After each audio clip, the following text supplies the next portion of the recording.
Jaya Shriman Narayana.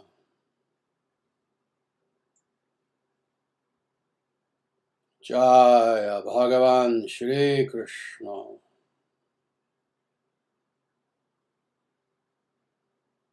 Jaya Shri Guru.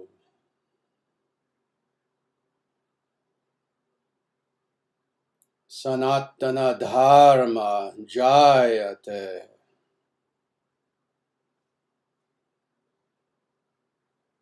Dharmarashtra Jayate.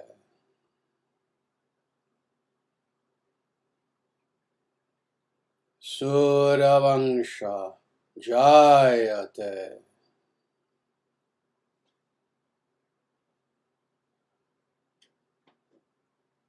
Om Hri Om.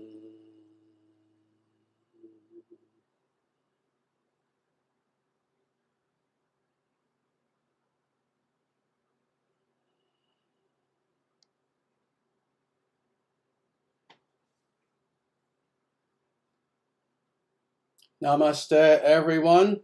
Welcome to the ISDS live stream.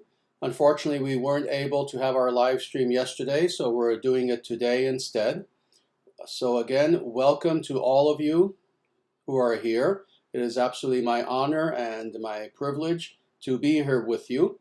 And before we start, let me just remind people that we are about to begin the year-end fundraising campaign for the International Sanatana Dharma Society. That is the organization that is sponsoring what you are witnessing here today. But more than this, we're not streamers. I know that some people think that that's a profession today. That's not my profession. I came very late to beginning to do live streams, actually. I believe I started doing live streams, approximately 2 years ago, maybe 2.5, something like that. For decades before then, what I was a spiritual teacher in the true sense of that term. And what we have is indeed a movement. The International Sanatana Dharma Society is precisely that. It is a non-profit religious movement. And the goal of this movement is to reintroduce Sanatana Dharma, the eternal natural way, to the entire world. And that means to reintroduce it culturally, religiously, scientifically, politically, economically, etc., etc., etc. So our goal is indeed to transform every single sector of society in such a manner that all of society is reflective of Dharma, or the eternal natural way. So that's what the International Sanatana Dharma Society is. It is indeed a movement. And it's a movement that has many, many, many, many supporters throughout the length and breadth of the world. Indeed, it's been estimated we have supporters now in approximately 70 nations, something like that. So it is indeed an international movement. So all this being the case, again, if you have the ability to, and only if you do, only if you are yourself not hurting for money or anything, if you have the ability to donate this year in this fundraiser that we're doing for all of December, but of course today is a few days before, but we're just starting today anyway. If you can please donate, please do so. The link is pinned in the description for where you go to make a very simple donation. You can become a monthly tithing member of the ISDS as well. So all that out of the way, now let me talk a little bit about what we're going to be doing today and what we're going to be speaking about. And what is interesting is today's talk is going to be different. And it applies, interestingly, very specifically to not every single one, but many of the stalwart members of the ISDS. Because indeed, what we're going to be talking about today are the 3 spiritual births. That's the title of this talk. And this is a topic that comes very, very directly from the Srimad Bhagavatam. This is a teaching of Sri Narada Muni himself. So this is something that is very much steeped in authentic Vedic teachings. It doesn't get more authentic than Narada Muni, who is the Rishi of Rishis. So what he talks about is something which, interestingly, and this is what makes our talk tonight a little bit different from other talks. And it's interesting. Just 15 minutes ago, I was mentioning this to someone actually about how our talk today is different in that it does not apply, right now at least, to everyone. This talk is not for everyone, interestingly. Rather, it applies to a small minority of individuals who find themselves taking birth on our planet, whether in the past, right now, or in the future. And that is individuals who take birth on the planet already being devotees, already being Vaishnavas, already being individuals who, upon their birth, they already are devotees of Lord Viṣṇu. So this is who this talk applies to. So again, this applies to some people on the planet, but not everyone. Despite that being the case, however, these verses that we're going to look at are extremely instructive. It doesn't matter whether you were born a Vaishnava. When I say born a Vaishnava, I don't mean born in the Vaishnava sect. You see, there are some individuals, sadly, some Indians who were, born, quote unquote, Sri Vaishnavas or Madhava Vaishnavas or Gaudiya Vaishnavas. That's not what we're talking about. We're not talking about born in that sense. We're talking about the individual that, due to previous lifetimes of practicing bhakti yoga and of surrender to Lord Viṣṇu in one or another of his forms, they are born in such a way that they already are Vaishnavas within. And they can be born anywhere. They can be born in Europe, in America, in India, in Japan, in Russia. They can be born in South America, in Canada, and on and on and on. That's not what's of importance. They could be born to Christian parents, to Hindu parents, to Buddhist parents, to parents who are even atheists or just neutral. So this is not what we're talking about when we say individuals who are born Vaishnavas. Rather, what we're talking about are individuals who within, they have traversed their previous lives in such a manner spiritually that they are born already destined to have devotion toward Viṣṇu because they have expressed such devotion toward Viṣṇu in previous lifetimes. That's who these three verses are talking about, interestingly. So not the common person at all, not the common person. And again, despite the fact that these three verses are not describing just anyone, still there is so much here for us to learn and to know that, again, this is going to be a very unique talk. Now, the last thing I'm going to say is that these three verses, indeed, even the uniqueness of the sort of birth that these verses are talking about, these verses apply to not everyone, but many of the present serious devotees of the International Sanatana Dharma Society. So with that being said, let us now dive into these three amazing verses. And this is Sri Narada who is speaking. So we will begin with Srimad Bhagavatam, 4th canto, chapter 31, and this is verse 9. And this verse proceeds in this way. The great sage Nārada said, when a living entity is born to engage in the devotional service of the Supreme Personality of Godhead, who is the Supreme Controller, his birth, all his fruitive activities, his lifespan, his mind, and his words are all factually perfect. Very nice verse. So again, as always, we're going to go through this verse and unpack exactly what is being said here by Nārada. First, just as background, Nārada is speaking very specifically to the prachetas. The prachetas are 10 great yogis, very ancient yogis who were progenitors. So this is who he's speaking to very specifically and not just to anyone. So this is indeed Narada Muni speaking to 10 brothers who themselves are sages. In fact, that's putting it lightly. Before Narada began even instructing them, these 10 sages meditated at the bottom of the ocean upon Lord Viṣṇu for 10,000 years. according to several of the Vedic scriptures. This is who Nārada is instructing, just so that you know, because they're not really mentioned here. So, when a living entity is born to engage in devotional service, let's stop there. So again, what we're talking about here is not just anyone.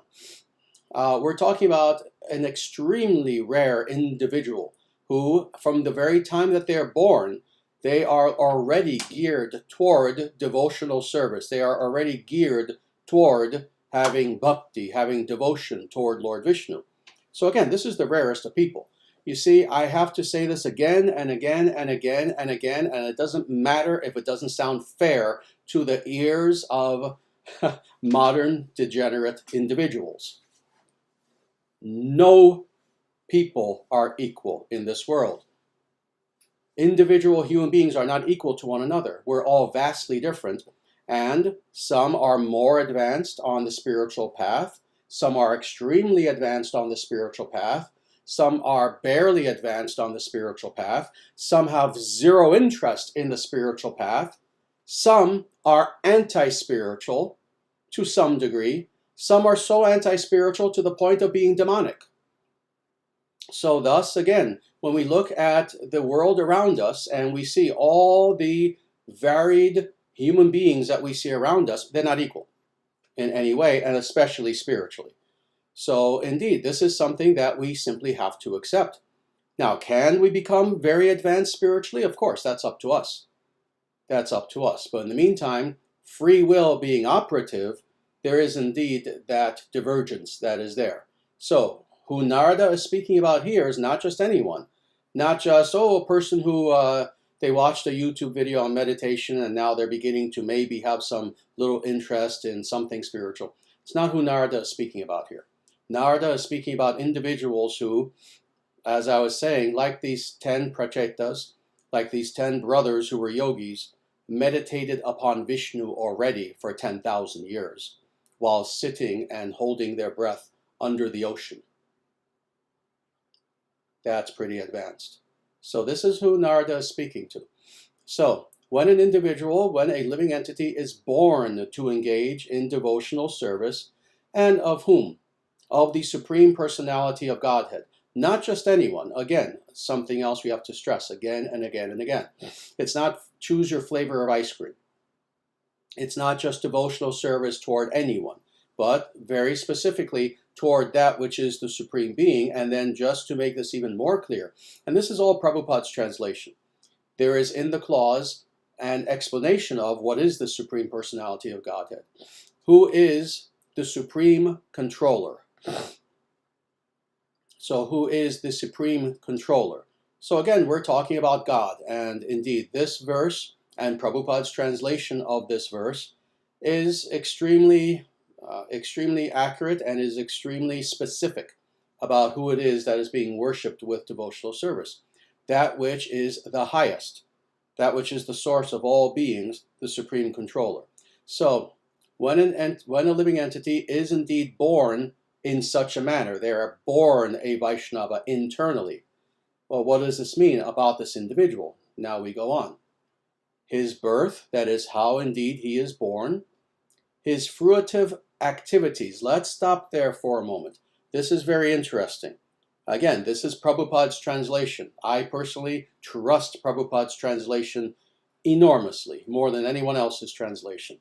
All his fruitive activities. You see, even the Vaishnava, even the great stalwart devotee being born in this world must engage in quote-unquote fruitive activity. What does this mean?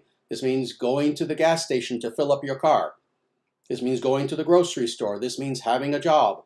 This means going to school, going to college, studying. This means taking care of your garden. This means, something breaks down in the house, you have to do something for maintenance, etc. So what is interesting is Nārada is saying here that even what to speak of the spiritual things that such an individual does, even the seemingly mundane things that he does, are perfect. Again, if you look at the end of this verse, we'll explain why in a minute. I want to finish going through this list. his lifespan, so however long he lives. Like anyone else, a devotee will live for a certain amount of time. They can live for 33 years, they can live for 48 years, they can live for 108 years, they can live for 120 years. So their lifespan. Their mind, his mind, that is how his mind operates, what is in his mind, that is the purity of his mind, that such an individual does not have a mind like other beings, but rather that person's mind is perfect. And then let's go on. And his words, so what the individual actually says. And now all of these things for that individual who is born internally a Vaishnava, quote, are all factually perfect, unquote. Now, this is a very strong statement. Perfect, perfect, perfect. Again, I'm someone who, I'm maybe the only guru on the planet, maybe, who actually stresses this word, perfect. I'm not afraid to state this word. I don't veer away from this word. We are meant to be perfect. Now, of course, what is meant by perfect? I explained this also in the Principles of Perfect Leadership in our book that came out not too long ago. I've explained this in interviews, etc. What is meant by perfect is not that, oh, you're never going to make a little mistake once in a while. That's nitpicking, immature nonsense. Oh, you claim you're perfect, but blah, blah, blah. No, this is not what we're talking about. What we mean by perfect is spiritually so, that your life is on a trajectory such that you are advancing, advancing, advancing spiritually in every way. If you are doing that, you are perfect. If your motivations are right, you are perfect. So we're talking about spiritual perfection, not trivialities. Like, okay, what's the what's the capital of Slovenia? Oh, you don't know. You see, you're not perfect. You see, that's something that 9-year-old children do, and some childish adults. This is not what we're talking about when we talk about perfect. This is certainly not what Narada means when he uses the word perfect. Rather, what is meant by perfect is that indeed you are living your life in accordance with that which will elevate you spiritually, not the opposite, and you're certainly not even just static. This is what is meant by this. So now, with this understanding of what is factually perfect, now let's go through some of these things. Again, I want to go back to all his fruitive activities, because this is important, because this may surprise or even confuse some people. It shouldn't. If we read the Bhagavad Gita, if we see Krishna's instructions to Arjuna, and indeed, if we look at the teachings of hundreds of other rishis and gurus and avatars, etc., what we see is that indeed even the spiritual aspirant is meant to have a life in this world. If you are a spiritual individual, you can still have a life in this world in which you are indeed engaged in seemingly mundane activities. Again, I gave a little list before. Oh, you have to bring your car to get repairs or whatever. That's a mundane activity. You have to eat an apple. Seemingly a mundane activity. However, what brings about the perfection of such activities when a pure Vaishnava does these things versus an individual who is a materialist? You see, both beings will seemingly be engaged in the same activity. And I'll make this very simple as an illustrative illustration of this. You have an apple. The materialist will eat the apple. You have here another apple. A spiritual person, the Vaishnava, will eat the apple. The activity looks the same, but in content, are they? No, they're not. Because for the materialist, they're hungry, they just want to eat the apple. If it tastes good, fantastic. And when they're done, they throw the core away, and the whole time they were eating the apple, they were just thinking about whatever, allowing their mind to wander, etc., etc., no appreciation for the apple, and they go on with their life. For the spiritual person, on the other hand, when they're eating that apple, they're eating it with complete spiritual awareness, understanding that the apple is first and foremost a gift from God. Let me eat this apple with gratitude. They're eating the apple in dedication to God. and more, they're eating the apple for the right purpose, not just because, oh, I'm hungry, I like the taste, let me eat X thing. No. They're eating the apple because they know that, oh, they need the apple for their body to continue such that they may continue to serve God in this world. So again, the mentality is different. So this is how does the person who is born to engage in bhakti, how do they bring all their fruitive activities to perfection? This is how. By practicing karma yoga, really bhakti yoga, by dedicating everything, including even their seemingly mundane activities, to God. Very good. All right, I think we've said enough about this verse, actually, because we still have much to do. We haven't even gotten to the three births yet. That is in the next verse, which is a very long verse. So we will go on to this second verse, which is, again, Srimad Bhagavatam. And this is now Canto 4, Chapter 31, verse 10.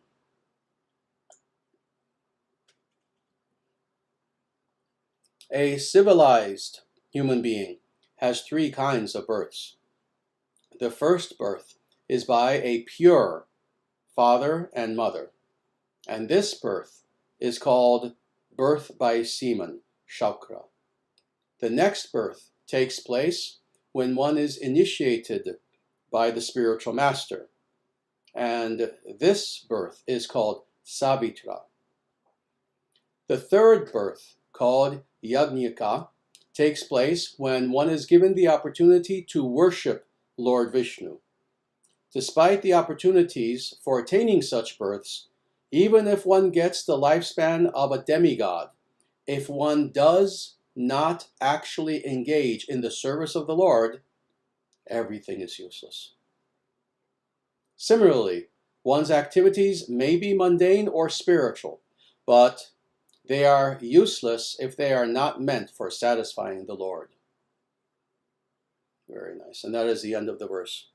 So again, a very interesting verse. And this is something that I encountered when I first read Prabhupada's Srimad Bhagavatam decades ago. And it's something that not many people are quite aware of, is this principle of these three births.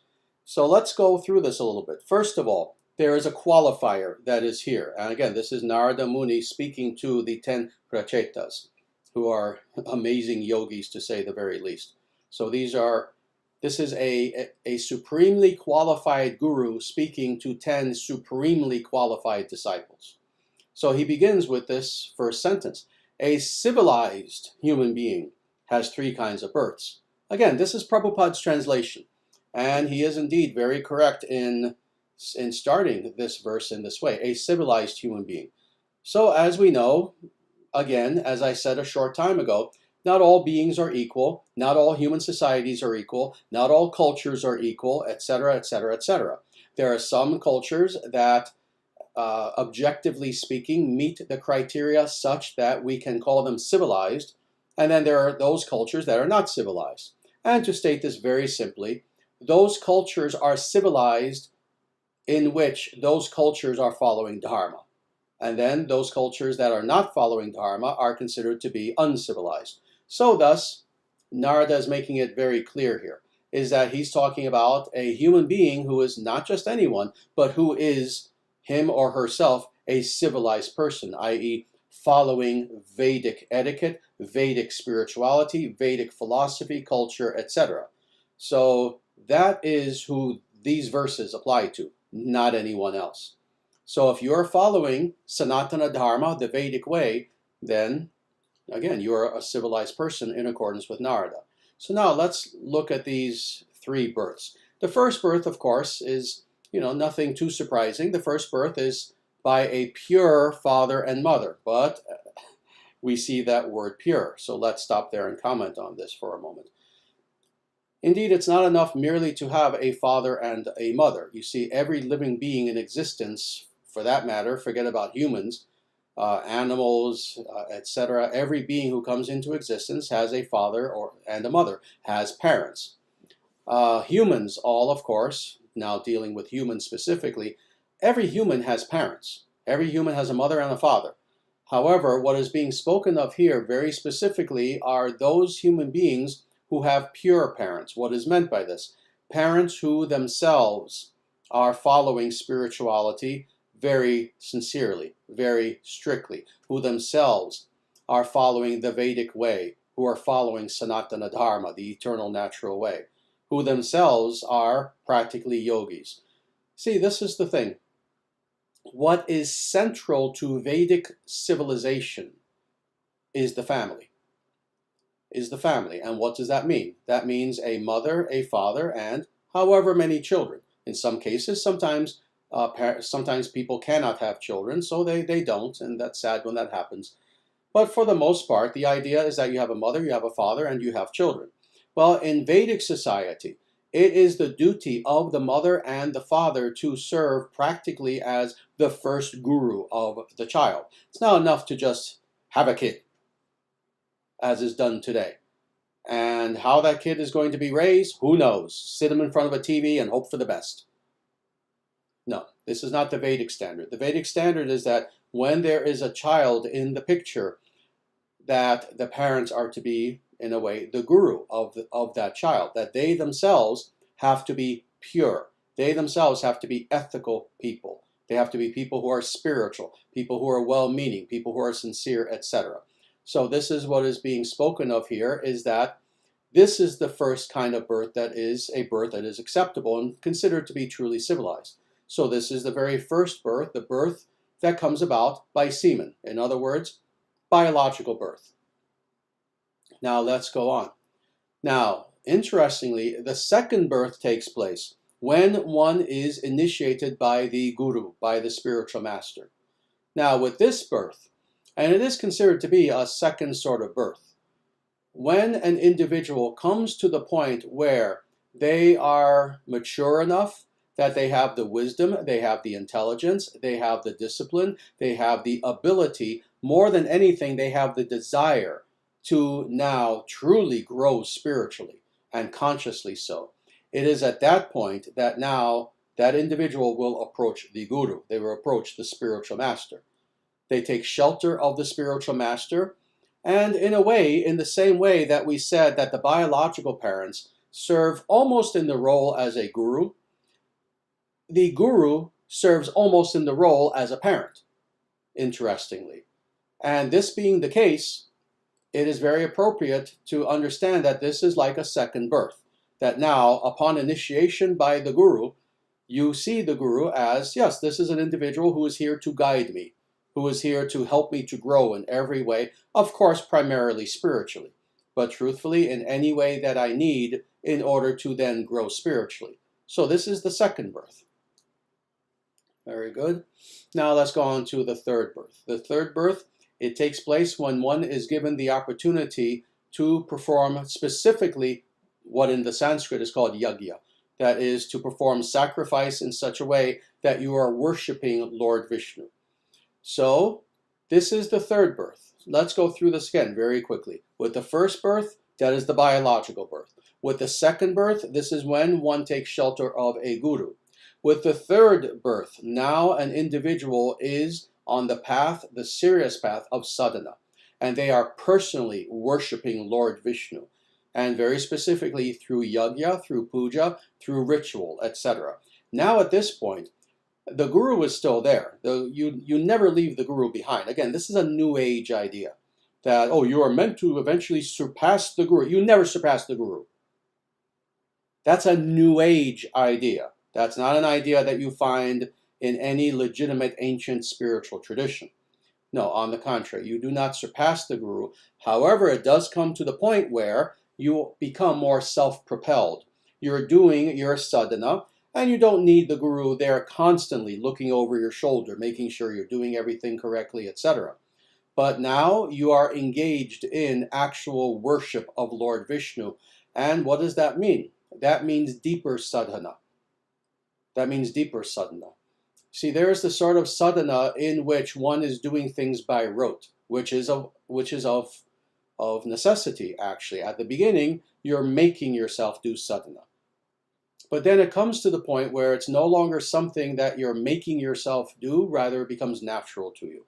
This is the stage that we're talking about now, in which on a daily basis you are worshiping Lord Viṣṇu. You are engaged now in the act of upasana, in which you have proximity to God, and you do so ritually with sadhana, through meditation, in which you are focused in your mind upon Vishnu at all times.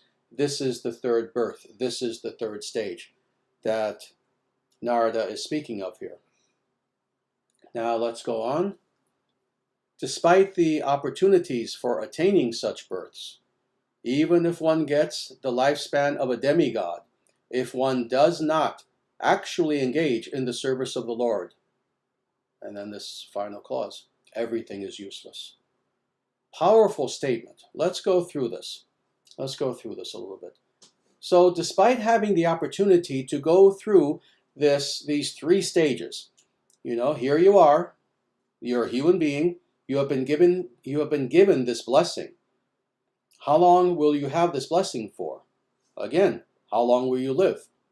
If you're very lucky, will you live to be 70, 75, 80? Not very long. But now that you have been given this opportunity of human birth, you have the ability to go through these three stages of being reborn, and in this way progressing toward what is the actual goal of life. So what Nārada is saying here is he's basically very sadly bemoaning, oh, how sad is it if a person does not take advantage of these opportunities? And it's amazing how he states this. Even if one gets the lifespan of a demigod, in other words, even if you can live, let's say, for 1,000,000 years, if you do not actually engage in this service of God, then what does he say? Everything is useless. This is the sad predicament of specifically the mundane individual, of the materialist. That is an individual who they just live through their senses. They just live a life of a dullard. They never think about anything too deep. They just want to make sure they have enough food on the table. They just want to make sure the bills are paid. They want to make sure they get all the entertainment they want. They want their man cave. They want to watch their sports and other pleasures, seemingly. And that's pretty much all they care about. What a sad way to live. If one lives such a life, then what Nārada is saying here is that everything you've done then is useless. Because this is not the meaning of life.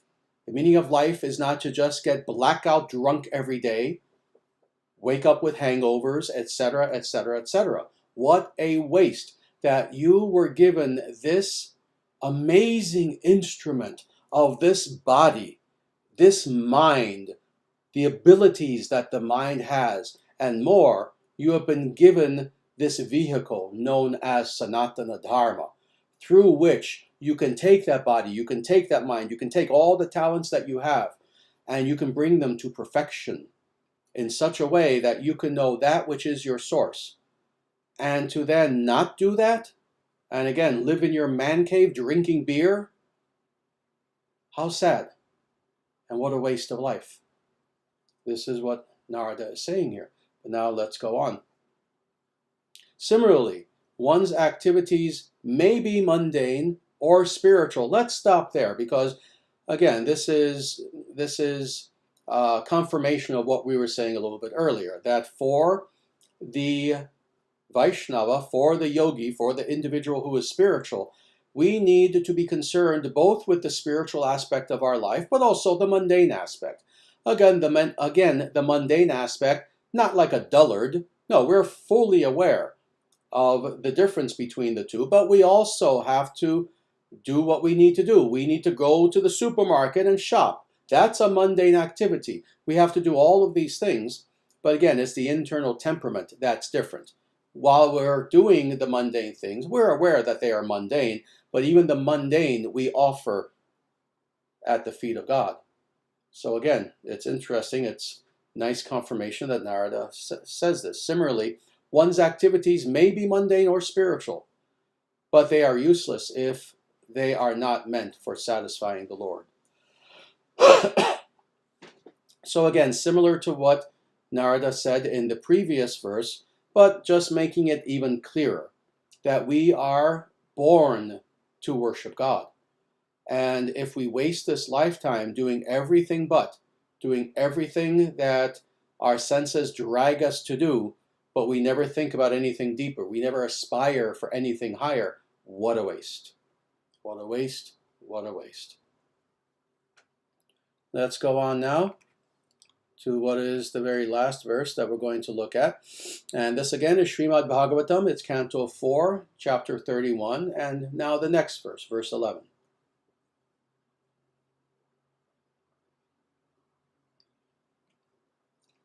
Without devotional service. What is the meaning of severe austerities? The process of hearing, the power of speech, the power of mental speculation, elevated intelligence, strength, and the power of the senses. And there ends the verse. So again, very powerful verse in which Narada pretty much ends this little section by repeating again that devotional service should be the center of our activities, without which everything and anything else that we do, if we merely do them for their own sake or selfishly, they're worthless. They have no meaning. Indeed, it is bhakti, it is devotion to God that bestows meaning upon every other thing that we can possibly do in this world. So let's go through this. Let's go through this. Without devotional service, what is the meaning? So again, without devotional service, there is no meaning then to these things. Severe austerities. Let's begin with that. There are even yogis, actually, as we know, there are people who are motivated by all sorts of things when they claim to be spiritual, even when they're practicing some form of spirituality. So in the same way, we've seen historically, actually, for thousands of years, this has been the case, there are even some yogis who actually are not motivated by devotion. They're kind of selfish. They are selfish yogis. They simply want to elevate themselves. They want to have mystic powers. They want to have knowledge, but not then do anything with the knowledge, etc., etc. So there are, in the same way, individuals who, they're yogis, and they engage in severe austerities, but they do it merely with themselves in mind, selfishly so, not with the idea of serving God and serving Dharma, not with the idea of giving, but with the idea of taking spiritually. That's the highest. But then there are even common individuals today who will do severe austerities. Anyone who's been to college, and I mean seriously college, I'm talking about you have a serious major. You have a serious major, and you kill yourself studying for year after year after year, course after course, and you make sure that you do very well and you try to get straight A's, etc., etc. That's a severe austerity. And then some people don't care what they do with their job. They just want something easy. So again, they can go home and be in their man cave. But then there are others who, they have a career. And they know, no, this is important to me. This is what I'm going to do for the rest of my life. And I enjoy it. I want to do this. And they'll work 60 hours a week. And they'll do that for a long time. These are austerities. So there are austerities that all sorts of people engage in. Well, unless devotion is at the center of any austerity that you do, whether mundane or spiritual, there's no meaning to it. There's no meaning to it. You'll get the result of that austerity, but that is only a type of immediate karma. In the same way that anything ethical that you do, eventually there will be a reaction, but that might take lifetimes and lifetimes. You're creating your own future in this lifetime. You study hard, oh, you're creating something good for yourself. You work hard, oh, you're creating something good for yourself, a good future in 10 years, 20 years, etc. So it's almost like an immediate karma that you are creating for yourself. But this is the thing. Whatever is that good result that you will get, you'll get a bachelor's degree, you'll get a PhD, you'll become a doctor, you will do great at your job and become an executive. ultimately, unless you understand that spirituality must be in the center of your existence, even once you have that, it doesn't last. It doesn't last, and it does not provide satisfaction. So thus, it's ultimately meaningless. The process of hearing. The process of hearing. Oh my Lord. So many people today, especially with the internet, as I was saying before, with streaming, with podcasts, they waste their existence listening to the trivial opinions of worthless people, worthless entertainers who think that they're commenting on something spiritual or philosophical or the news of the day, something political, etc., etc. We know there are tens of thousands of such individuals today who you can listen to. You can download their podcasts, etc., etc. And then music. I love music. All my students know this. I love music. And a wide variety, but especially classical music, real classical music, and a varied description. Music is a good thing. But if one thinks that the meaning of life is just to spend their life listening to music, and sadly, the vast majority of people not listening to good music, but listening to pop garbage, how meaningless is this? If that is the center of your life, to listen to some worthless person's opinion, some internet celebrity, or to just listen to music that was created just to make money, and you think that it has some meaning, but in actuality it doesn't, and you never think of God. That is a life that has been meaningless. The power of speech, same thing as hearing, but now in reverse. How many people talk and talk and talk, trying to convince you of how smart they are? And in actuality, the reason why they talk and talk and talk is not because they're smart, but because they have no choice but to talk. Because they have no intelligence. It's due to having no sense of confidence in themselves that they have to talk and talk and talk and talk and try to sell you on things all the time. Well, again, how sad, how meaningless that sort of life. It's better to just be silent and be true to yourself and true to God. The power of mental speculation. This is one of the hallmarks of 2022, of the age in which we're living, of this current era, mental speculation. Everyone speculates about everything, and going back to the previous clauses, they want to spew what they think they know, what they think they learned on the latest podcast, and they're just speculating. They're just speculating, and they are just one little atomized being in an ocean of atomized beings, all speculating from different perspectives, very few of whom have any actual truth. What a truly vicious cycle and vicious ocean to be trapped in. And an ocean, again, without meaning, without actually capturing that which is the eternal, that which is actually true. So again, it is through devotional service that, rather than speculative facts, semi-facts, sprinkled in with complete untruth, it is when an individual engages in devotional service that now they have the ability to actually know truth, that which is eternal and universal, that which is of the nature of the truly philosophical. But again, if you're simply trapped, drowning in an ocean of mental speculation with other mental speculators, that's a meaningless existence. It is through devotion alone that we can now have meaning. Elevated intelligence. Oh yes, oh yes. All of my life, I've been on this planet for quite some time, and I spent many years in college. I have a PhD. I went through bachelor's degree to master's degree to PhD. And you can imagine how many hundreds and hundreds and hundreds, maybe thousands of individuals I've met over the years who were convinced of their own elevated intelligence. And again, very few of them actually were. These were the mental speculators. So if one lives merely by trying to convince others of how intelligent they are, that's a meaningless life. It's a life that is without peace. It's a life that is without value.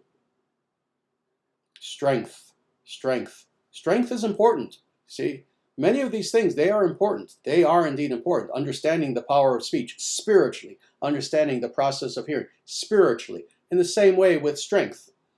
Dovetailed with devotion, strength is crucial to any individual who claims to be spiritual. But for an individual who just focuses on strength alone materially, without having God in the center of their life, without having any spiritual values, it's worthless. Absolutely worthless. You can build all the physical strength you want, even all the mental strength you want. But unless you have God in the center, that strength comes to an end. Indeed, the physical strength, even the mental strength, will begin coming to an end before you even leave this body. As soon as you start getting old, suddenly the strength is sapped away from you. And you realize, oh my Lord, I've gone to the gym and I've devoted my life to my body for 40 years, and now I can barely even lift 10 pounds, 15 pounds, whereas when I was young, I could lift 50 with one arm. So indeed, we are to devote ourselves to God. And the power of the senses. The power of the senses. I've spoken about this multiple times. So many people devote themselves, talk about devotion in a type of perverted devotion. They have devotion to their senses. Oh, what pleases my senses, what titillates my senses, what stimulates my senses, that's all that matters. Well, we know that the senses too eventually fade away. And unless we are engaging in devotional service to Srimad Narayana, unless we have God in the center of our lives, and if we instead just devote ourselves to the senses, enjoying ourselves, the richest food, and on, we will have lived a life that, again, is without meaning, according to Narada Muni. So what is the ultimate purport of these verses? That we are to engage in devotional service at the feet, the lotus-like feet of Bhagavan Sri Krishna, of Sriman Narayana, if our life is going to come to perfection.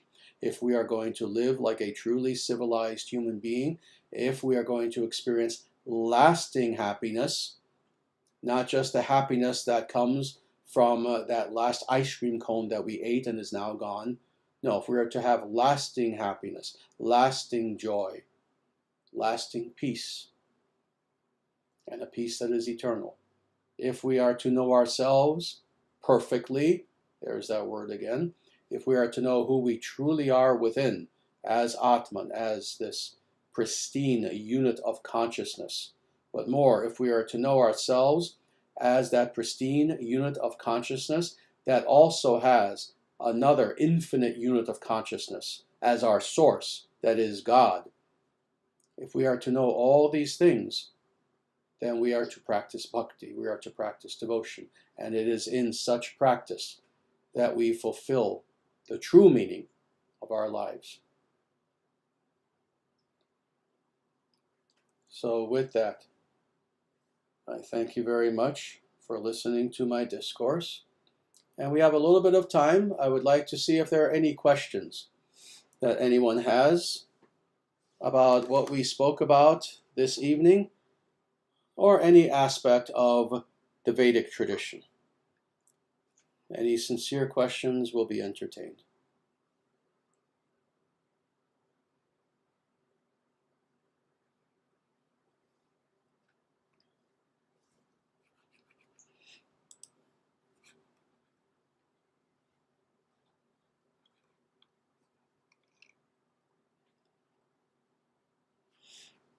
Very good. I see some questions coming in now. There's always a little bit of a delay. There's always a little bit of a delay.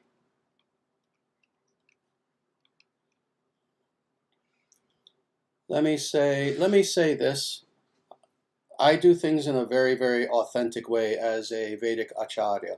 I'm not a professor. I could have been many things, but I'm not a professor. So Vedic Heartland, no offense, please, but I don't ask questions that are academic like this. The differences between Vishishta Advaita, Achintya Bheda, Abheda, Dvaita, etc., etc. Those are questions for professors. there's no spiritual content in answering such a thing. So, for future reference.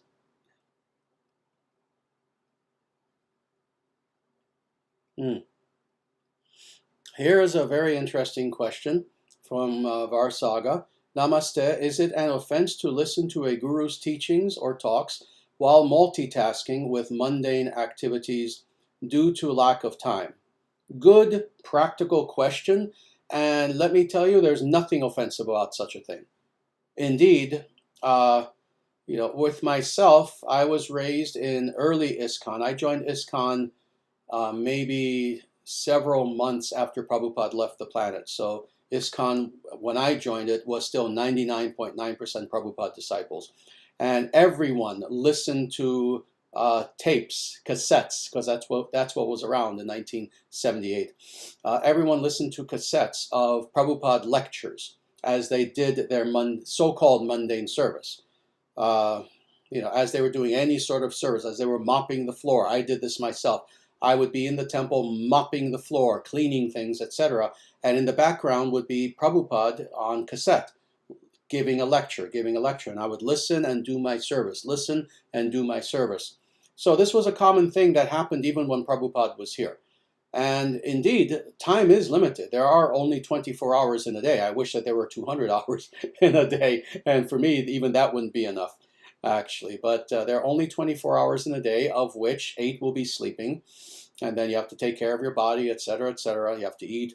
So yes, time is limited. So if you need to, and you need to listen to lectures in the background by gurus as you're doing things, nothing offensive about that. So I hope that answers the question.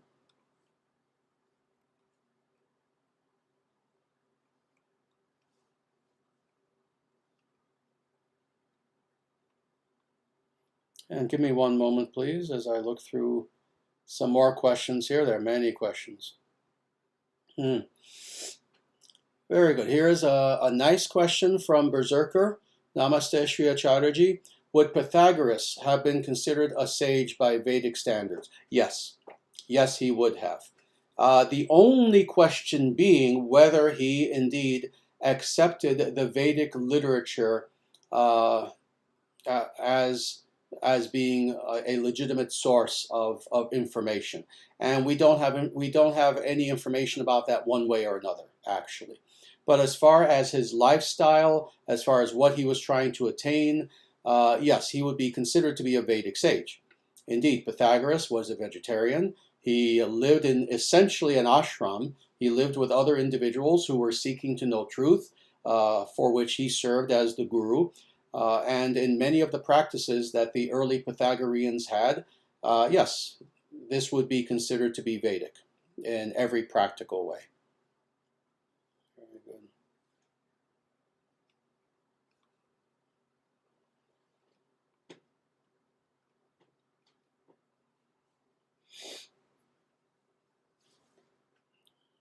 Very good. Here is a nice question from Boris Tsunami.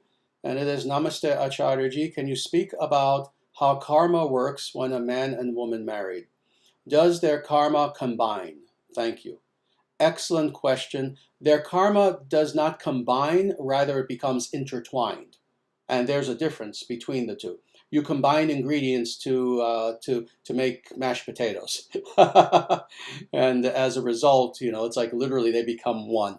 No, the karmas don't become combined in that way. Rather, they become intertwined in such a way that there is still distinction between one individual's karma and another, but now they're so enwrapped in each other that one individual's karma can affect the other person and vice versa.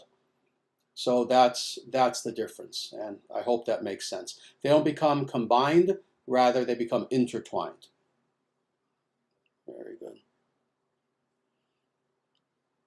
Let me see if there are any more questions.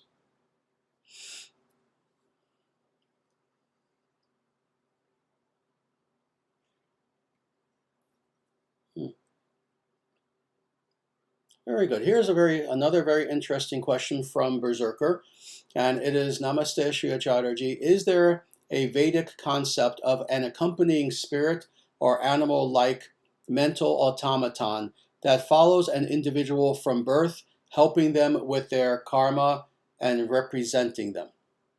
Very nice. That is a very interesting question, and let me tell you, to my memory and to my knowledge, I have not heard of such a thing. I know what you're referring to. I know how in many later traditions, and when I say later traditions, of course, for Sanatana Dharma, that means even many traditions that today would be considered ancient, but are not in comparison to Sanatana Dharma. But in, let's say, many other traditions, there's this idea of an animal spirit that will accompany the person from lifetime to lifetime, etc.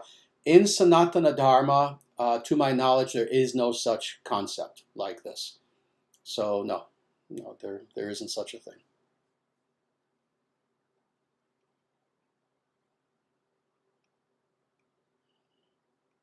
Very good. Give me a moment, please, to look at the rest of these questions.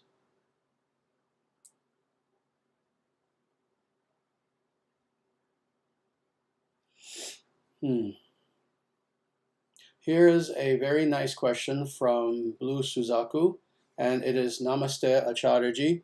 When I look back at my life, I feel ashamed that I don't live my life according to Sanatana Dharma. Despite this, Srimad Narayana has been good to me. How can I overcome regret? Very good.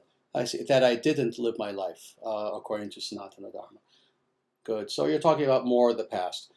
Very good. Let me just say several things about this actually, because this applies certainly to any regret that an individual may have spiritually, but the truth of the matter is it also applies to any regret that an individual may have of any kind whatsoever.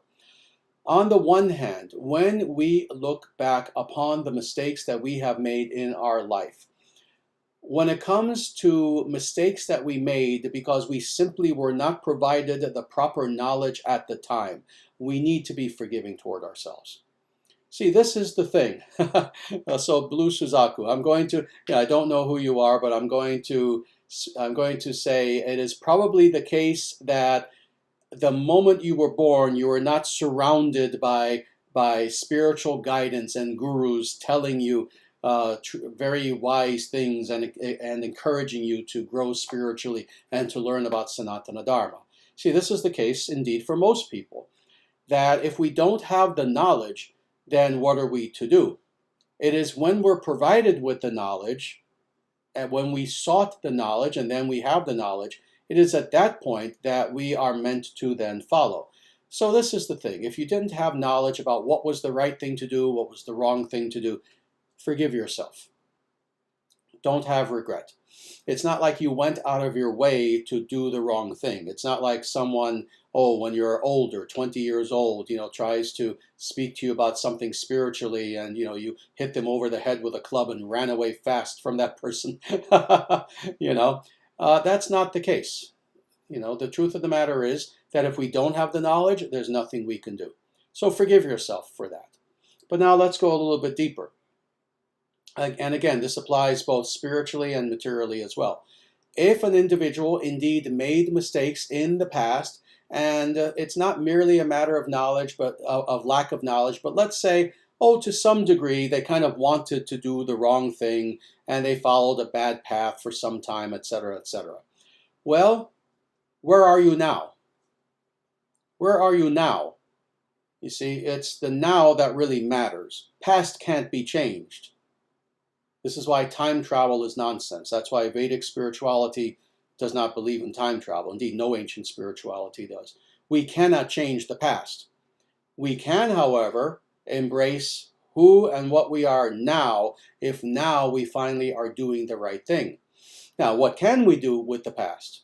What we can do with the past is we can learn from it. We can grow strong from it. We can learn the lessons of the past, and we can make sure that we no longer repeat the mistakes of the past. So this is what I would say. Any regret that you have, do your best to please let go of it. Know that you can. If you're on a good path now, if you're following Sanatana Dharma, and that means that philosophically you're trying to learn and learn and learn, if it means that you are doing the right thing, you're trying to be virtuous and ethical, etc., and you have turned your life around for the better, all this being the case, forgive yourself. Because God already has. It's not even a matter of forgiveness. The past is gone. Again, it doesn't exist.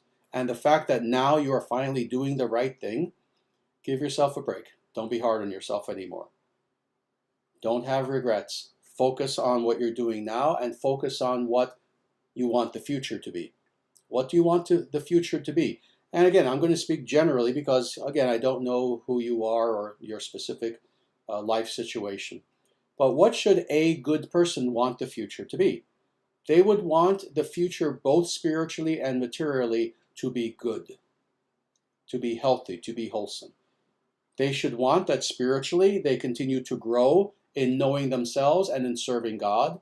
It means that materially they should do all the things that are necessary to have material comforts. Again, not luxuriousness, not decadence, but have the comforts that you need. Have a nice home, make sure your family is taken care of, your children are taken care of, etc., etc. So focus on now, focus on the future. As far as the past, learn what you can about it, and the rest, emotionally, let go of. The fact that you're doing good now, that's all that matters. So please have no regrets.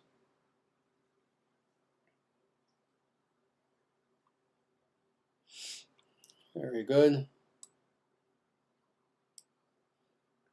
Here's another good question from Rose DeWitt Bukater. Any advice for someone feeling guilty or bad about falling into a spiritual slump, so to speak? Interesting. This question comes right after the previous one. The answer would be something similar, actually, and that is guilt does nothing. The nature of sadhana is that it's hard. You see, this is why, again, I'm honest with people as a spiritual teacher. I tell people, you want to be spiritual? You really want to be spiritual? You're not just playing games because it's the hip thing to do. You want to truly be spiritual? It's going to be hard. Oh, it's going to be worth it in the end, but it's not going to be easy. It's not wish fulfillment. It's not, oh, I'm spiritual. I listened to a Deepak Chopra video, so now I'm a liberated being. No, it means that you have to follow sadhana. And what does that mean? That means that, yes, each day you have to aspire to be more and more spiritual. You have to actually practice.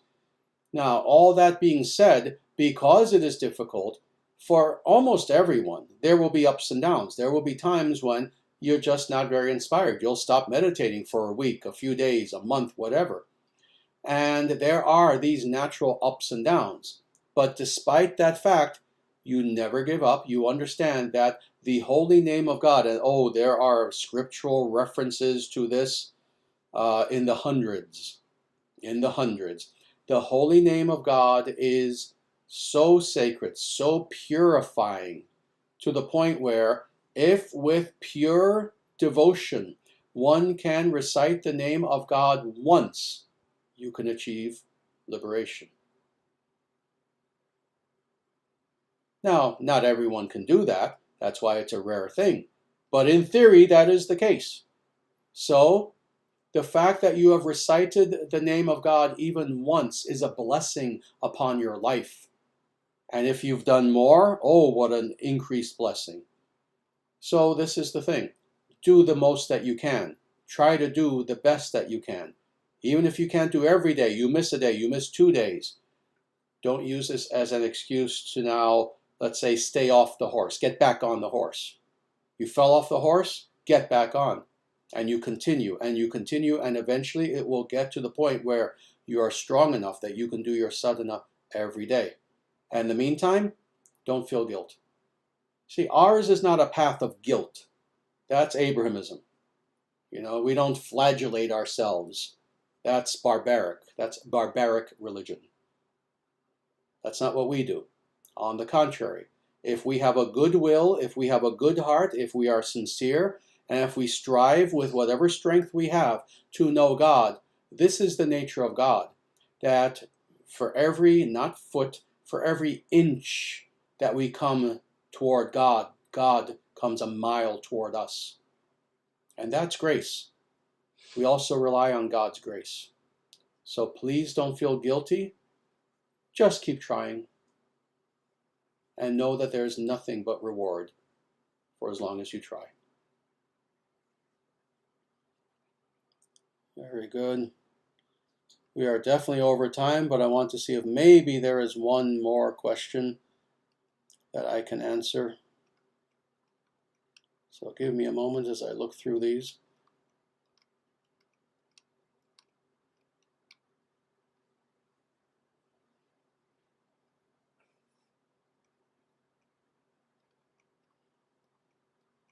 And I'm trying to go all the way toward the bottom because often I don't reach the bottom. Then afterwards, I look at the chat and I look at the questions and I think to myself, oh, I wish I had seen that question. So give me a moment.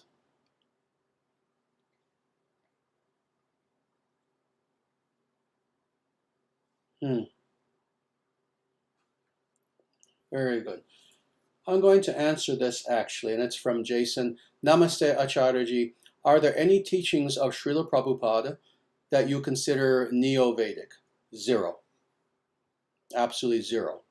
Now, having said that, I have to say that at the same time, this is the nature of a good teacher, a good, in Prabhupada's case, preacher, is that you teach in accordance with time, place, and circumstance. In other words, if you're teaching barbarians, you give them the ABCs. You give them kindergarten version of truth. You have to do that. Any good teacher knows this.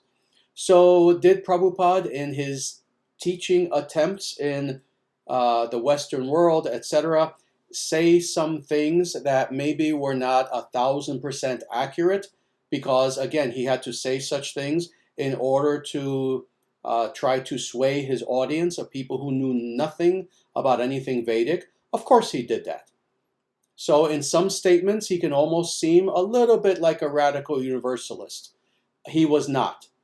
In private conversations, he was not. He made it very clear the actual distinctions between religions, etc. So there are things that sometimes he said in accordance with an audience that was in front of him. This is simply using skillful means, to use the Buddhist terminology. Prabhupada was very good at this. He was merciful. He was compassionate. But then in private, when it came to Siddhanta, there was nothing neo-Vedic, neo-Hindu about Prabhupada whatsoever. Again, there's a difference between preaching and what you say using skillful means in order to convey your message to an audience who knows zero versus Siddhanta, that is the philosophical conclusion. When it came to Siddhanta, there was nothing that Prabhupada said that was neo-anything. So I hope that answers the question. Very good.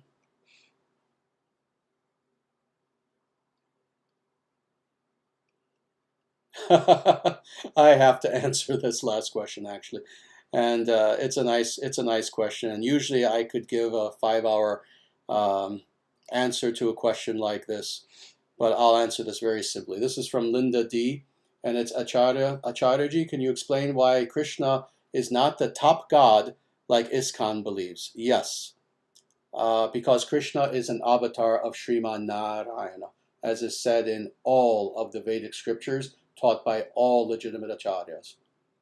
That is why. Just answer that very, very simply.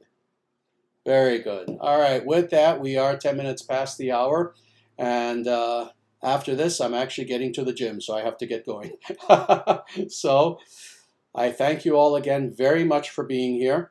We will do this again next Monday, so please join us again then. Again, just to remind you, the ISDS is starting its donation fundraising campaign. So if you look at the top of the chat, you'll see that there is a link that is pinned there. And if you can, please feel free to follow that link and give us a donation if you can. With that, again, I thank you for being here, and namaste. Jaya Shriman Narayana. Jaya Bhagavan Shri Krishna. Jaya Shri Guru. Sanatana Dharma Jayate. Dharma Rashtra Jayate. Suravansha Jayate.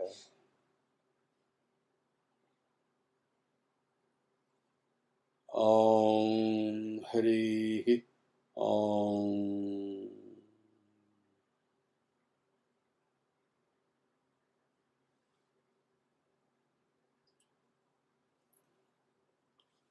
And with that, everyone, until the next time that we get together, I ask you all in every way to please take very good care of yourselves.